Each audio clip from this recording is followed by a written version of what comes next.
ಬಳ್ಳಾರಿಯಲ್ಲಿ ಬಾಣಂತಿಯರ ಸರಣಿ ಸಾವಿನ ಬೆನ್ನಲ್ಲೇ ಸರ್ಕಾರ ಇದೀಗ ಅಲರ್ಟ್ ಆಗಿದೆ. ಪರಿಶೀಲನಾ ಸಭೆಯನ್ನ ಹಮ್ಮಿಕೊಳ್ಳಲಾಗಿತ್ತು. ಸಿಎಂ ಸಿದ್ದರಾಮಯ್ಯ ಅವರ ನೇತೃತ್ವದಲ್ಲಿ ಪರಿಶೀಲನೆ ಸಭೆಯನ್ನ ನಡೆಸಲಾಗಿತ್ತು. ಸಭೆಯಲ್ಲಿ ಅಧಿಕಾರಿಗಳಿಗೆ ಸಿಎಂ ಸಿದ್ದರಾಮಯ್ಯ ತರಾಟೆಗೆ ತೆಗೆದುಕೊಂಡಿದ್ದಾರೆ. ನೀನೇನು ಮಹಾರಾಜನ ಅಂತ ಸಿಎಂ ಸಿದ್ದರಾಮಯ್ಯ ಗುಡುಗಿದ್ದಾರೆ. ಏನಪ್ಪ ನೀನೇನು ಮಹಾರಾಜನ ಅಂತ ಸಿಎಂ ಸಿದ್ದರಾಮಯ್ಯ ಅಧಿಕಾರಿಗಳ ಮೇಲೆ ರೇಗಾಡಿದ್ದಾರೆ. ಅಧಿಕಾರಿಗಳ ವಿವರಣೆಗಳನ್ನು ಕೂಡ ಕೇಳಿ ಸಿಎಂ ಸಿದ್ದರಾಮಯ್ಯ ಗರಂ ಆಗಿದ್ದಾರೆ. ಅಧಿಕಾರಿಗಳಿಗೆ ಇದಕ್ಕೆ ಸಂಬಂಧಪಟ್ಟಂತೆ ವಿವರಣೆ ಕೇಳಿದ್ರು. ಅಧಿಕಾರಿಗಳು ವಿವರಣೆ ಕೊಡ್ತಾ ಇದ್ದಂತೆ ಸಿಎಂ ಸಿದ್ದರಾಮಯ್ಯ ಅಧಿಕಾರಿಗಳ ಮೇಲೆ ಸಿಡಿಮಿಡಿಗೊಂಡ್ರು. ಸಭೆ ಬೆನ್ನಲ್ಲೇ ಡ್ರಗ್ ಕಂಟ್ರೋಲರ್ ಉಮೇಶ್ರನ್ನ ಸಸ್ಪೆಂಡ್ ಮಾಡೋದಕ್ಕೆ ಸಿಎಂ ಸಿದ್ದರಾಮಯ್ಯ ಆದೇಶ ಕೂಡ ಹೊರಡಿಸಿದ್ದಾರೆ. ಡೆವಲಪ್ಮೆಂಟ್ ಕಮಿಷನರ್ ನೇತೃತ್ವದಲ್ಲಿ ತನಿಖೆಗೂ ಕೂಡ ಆದೇಶ ಕೊಟ್ಟಿದ್ದಾರೆ. ಇನ್ನು ಸಾವನ್ನಪ್ಪಿದಂತಹ ಬಾಣಂತಿಯರ ಕುಟುಂಬಕ್ಕೆ 2 ಲಕ್ಷ ಪರಿಹಾರ ನೀಡುವಂತೆ ಸೂಚನೆ ಕೊಟ್ಟಿದ್ದಾರೆ. ಡ್ರಗ್ ಸಪ್ಲೈ ಮಾಡಿದಂತಹ ಕಂಪನಿಗಳಿಂದಲೂ ಕೂಡ ಪರಿಹಾರ ಕೊಡಿಸ್ತೇವೆ, ಅಂದರೆ ಕೇವಲ ಸಸ್ಪೆಂಡ್ ಮಾಡೋದಲ್ಲ. ಈ ಬೇಡಿಕೆ ಕೂಡ ಎಲ್ಲರಿಂದ ಕೇಳಿಬರ್ತಾ ಇತ್ತು. ಏನು ಈ ರೀತಿಯಾಗಿ ನಕಲಿ ಡ್ರಗ್ಗಳನ್ನು ಸಪ್ಲೈ ಮಾಡಿ, ಮೆಡಿಸಿನ್ಗಳನ್ನು ಸಪ್ಲೈ ಮಾಡಿ, ಯೂಸ್ಲೆಸ್ ಒಂದು ಮೆಡಿಸಿನ್ಗಳನ್ನು ಸಪ್ಲೈ ಮಾಡಿ ಬಾಣಂತಿಯರ ಸಾವಿಗೆ ಏನು ಕಾರಣರಾದರು, ಆ ಕಂಪನಿ ವಿರುದ್ಧವೂ ಕೂಡ ನಾವು ಮೊಕದ್ದಮೆ ಹೂಡ್ತೀವಿ, ಅವರಿಂದಲೂ ಕೂಡ ಪರಿಹಾರ ಕೊಡಿಸ್ತೀವಿ ಅಂತ ಸಿಎಂ ಸಿದ್ದರಾಮಯ್ಯ ಮಾಹಿತಿ ಕೊಟ್ಟಿದ್ದಾರೆ. ಬಳ್ಳಾರಿ ಜಿಲ್ಲಾ ಸರ್ಜನ್ಗೆ ಎಚ್ಚರಿಕೆ ಕೂಡ ಕೊಟ್ಟಿದ್ದೇವೆ. ಸಭೆ ಬಳಿಕ ಸಿಎಂ ಸಿದ್ದರಾಮಯ್ಯ ಅವರು ಈ ಬಗ್ಗೆ ಮಾಹಿತಿ ಕೊಟ್ಟಿದ್ದಾರೆ.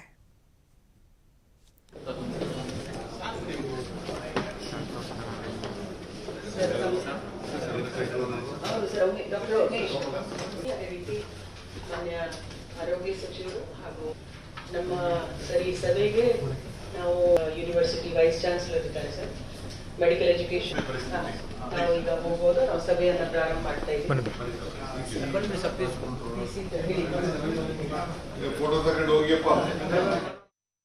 ನವೆಂಬರ್ ತಿಂಗಳಲ್ಲಿ ಅಂದರೆ ಈ ತಿಂಗಳಲ್ಲಿ 4 ಜನ ಗರ್ಭಿಣಿಯರು ಪ್ರಾಣ ಕಳ್ಕೊಂಡಿದ್ದಾರೆ.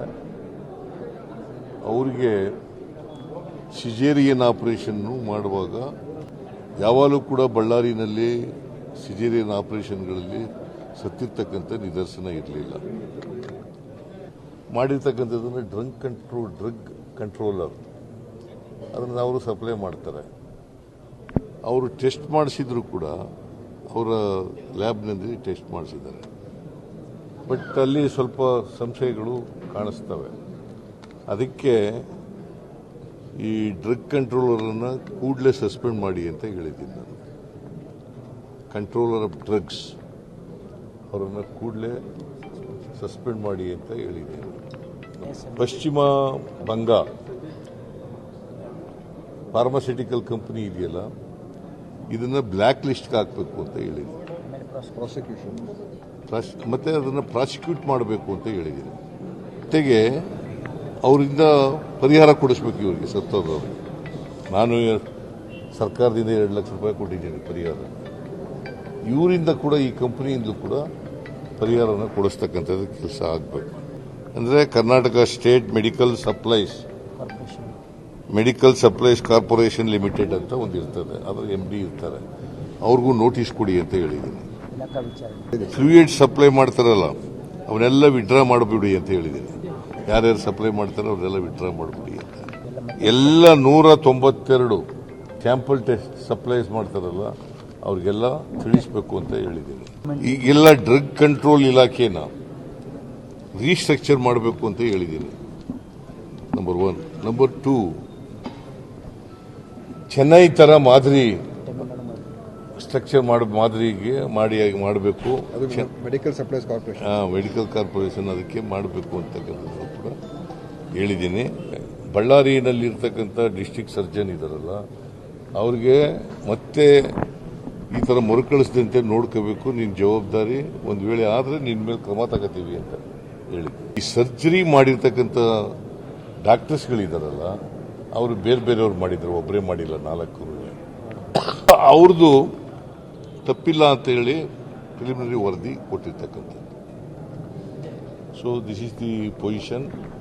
ಸೊ ಇನ್ನು ಮುಂದೆ ಆಗದೇ ರೀತಿಯಲ್ಲಿ ಎಚ್ಚರ ವಹಿಸಬೇಕು ಅಂತೇಳಿ ಎಲ್ಲರ ಇವ್ರಿಗೂ ಕೂಡ ಸೂಚನೆ ಕೊಟ್ಟಿದ್ದೀನಿ. ನವೆಂಬರ್ ತಿಂಗಳಲ್ಲಿ ಅಂದರೆ ಈ ತಿಂಗಳಲ್ಲಿ 4 ಏನು ನಮಗೆ ಈಗ ಹೆಚ್ಚು ಅನುಮಾನ ಇರುವಂಥದ್ದು ಆ ರಿಂಗರ್ ಲ್ಯಾಕ್ಟೇಟ್ ಮೇಲೆ ಅಂತ ನಾನು ಮೊನ್ನೆನೂ ಕೂಡ ಹೇಳಿದ್ದೆ. ನಮ್ಮ ಸಂಶಯ ಕೂಡ ಅದೇ ಇದೆ.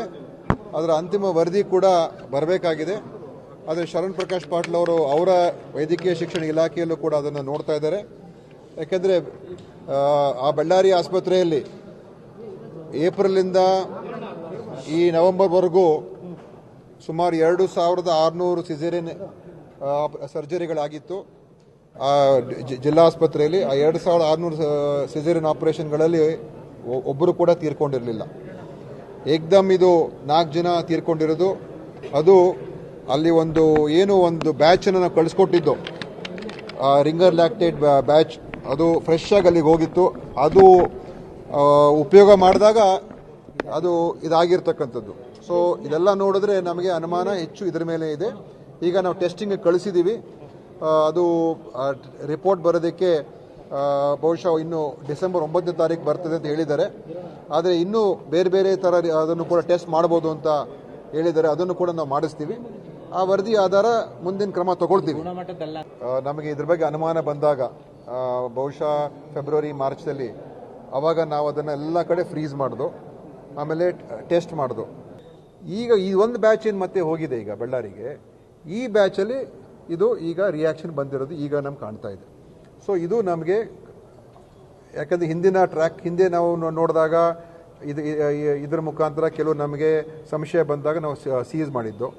ಈಗ ಮತ್ತೆ ಅದೇ ಸಂಶಯ ಮತ್ತೆ ದೃಢೀಕರಣ ಆಗುವಂಥ ಒಂದು ಸನ್ನಿವೇಶ ಬಂತು. ಯಾಕಂತ ಹೇಳಿದ್ರೆ ನಮ್ಮ ತಜ್ಞರ ಸಮಿತಿನೂ ಹೋದ್ರು, ಅವರು ನೋಡಿದ್ರು. ನೋಡಿ, ಕರ್ನಾಟಕ ರಾಜ್ಯ ಒಂದು ಪ್ರಗತಿಪರವಾಗಿರ್ತಕ್ಕಂಥ ರಾಜ್ಯ ಇದೆ. ಇಲ್ಲಿ ತಾಯಿ ಮರಣ ಮತ್ತು infant mortality rate, maternal mortality rate ಭಾಳ ಕಮ್ಮಿ ಆಗಿದೆ. ಯಾಕಂದರೆ ಆರೋಗ್ಯ ಇಲಾಖೆ, ಮೆಡಿಕಲ್ ಎಜುಕೇಷನ್ ಇಲಾಖೆ ಇದರ ನಿಗಾ ವಹಿಸಿ ಇದಕ್ಕೆ ಆದಷ್ಟು ಕಮ್ಮಿ ಮಾಡಿದ್ದೀವಿ. ಈ ಒಂದು ಸ್ಪೆಸಿಫಿಕ್ ಇನ್ಸಿಡೆಂಟಲ್ಲಿ ಏನು ಪ್ಯಾಟರ್ನ್ ಬಂದಿದೆ, ಯಾಕಂದರೆ ಅದು ತಜ್ಞರ ಸಮಿತಿ, ಅದು Rajiv Gandhi health university constitute ಮಾಡಿರ್ತಕ್ಕಂಥ ಇಂಪಾರ್ಷಿಯಲ್ ಆಗಿರಬೇಕು ಅಂಥೇಳಿ ಕಾನ್ಸ್ಟಿಟ್ಯೂಟ್ ಮಾಡಿರ್ತಕ್ಕಂಥ ಕಮಿಟಿ ವರದಿ ಏನು ಕೊಟ್ಟಿದೆ ಅಂತಂದರೆ ಅದರಲ್ಲಿ ಎಲ್ಲ ಪ್ರೊಸೀಜರ್ಸು ಫಾಲೋ ಆಗಿದೆ, ಎಲ್ಲ ಪ್ರೋಟೋಕಾಲ್ಸು ಫಾಲೋ ಮಾಡಿದ್ದಾರೆ, ಆಮೇಲೆ ಎಲ್ಲ ಸ್ವ್ಯಾಬ್ಸ್ ತೊಗೊಂಡಿದ್ದಾರೆ, ಎಲ್ಲೂ ಕೂಡ ಇನ್ಫೆಕ್ಷನ್ ಬಂದಿಲ್ಲ. ಆದರೆ ಒಂದು fresh batch of ringer ಲ್ಯಾಕ್ಟೇಟು use ಮಾಡಿದ್ದಾರೆ. ಆ ರಿಂಗರ್ ಲ್ಯಾಕ್ಟೇಟಿಂದನೇ ಆಗಿರ್ಬೋದು ಅಂತಕ್ಕಂಥದ್ದು ಅವ್ರ ಅನುಮಾನ ಇದೆ. ಯಾಕೆ ಅನುಮಾನ ಅಂತಂದರೆ ಇದು ನಾರ್ಮಲ್ ಡೆಲಿವರೀಸ್ ಎಲ್ಲೂ ಡೆತ್ ಆಗಿಲ್ಲ, ಅಲ್ಲಿ ಓನ್ಲಿ ಸಿಸೇರಿಯನ್ ಸೆಕ್ಷನ್ ಆಗಿದ್ದೆ ಡೆತ್ ಆಗಿದೆ. ಸಿಸೇರಿಯನ್ ಸೆಕ್ಷನ್ ಮಾಡುವಾಗ ಮಾತ್ರ ರಿಂಗರ್ ಲ್ಯಾಕ್ಟೇಟ್ ಯೂಸ್ ಮಾಡ್ತಾರೆ, ನಾರ್ಮಲ್ ಡೆಲಿವರಿಲಿ ಮಾಡಲ್ಲ. ಹಾಗಾಗಿ ಇದು ಸ್ಪೆಸಿಫಿಕ್ ರೀಸನ್ ಇರ್ಬೋದು ಅಂತಕ್ಕಂಥದ್ದು ಒಂದಿದೆ. ಅದಕ್ಕಾಗಿ ಈಗಾಗಲೇ ಈಗ ಒಂದು ಸಮಿತಿಯನ್ನು ರಚನೆ ಮಾಡಿದ್ದಾರೆ ಡೆವಲಪ್ಮೆಂಟ್ ಕಮಿಷನರ್ ಅಧ್ಯಕ್ಷತೆಯಲ್ಲಿ. ಅವರು ಇದೆಲ್ಲದ ಬಗ್ಗೆ ಕೂಲಂಕಷವಾಗಿ ಪರಿಶೀಲಿಸಿ ಆ ಎಲ್ಲ ಬ್ಯಾಚನ್ನು ಪ್ರೈವೇಟ್ ಅಕ್ರಿಡೇಟೆಡ್ NABL ಲ್ಯಾಬ್ಸಲ್ಲಿ ಟೆಸ್ಟ್ ಮಾಡಿ ಅದಕ್ಕೆ ಸ್ಪೆಸಿಫಿಕ್ ಆಗಿ ಎಂಡೋಟಾಕ್ಸಿನ್, ಇದೊಂದು ಹೊಸ ಆಯಾಮ. ಏನಂದರೆ endotoxin is a gram negative ಬ್ಯಾಕ್ಟೀರಿಯಾದಿಂದ ಒಂದು ಬೈ ಪ್ರಾಡಕ್ಟ್. ಇದು ಎಂಡೋಟಾಕ್ಸಿನಿಂದ ಕಿಡ್ನಿ ಮೇಲೆ ಎಫೆಕ್ಟ್ ಆಗಿರ್ಬೋದು ಅಂತಕ್ಕಂಥದ್ದು ಒಂದು ಅನುಮಾನ ಇದೆ. ನೋಡಿ, ಕರ್ನಾಟಕ ರಾಜ್ಯ ಒಂದು ಪ್ರಗತಿಪರವಾಗಿ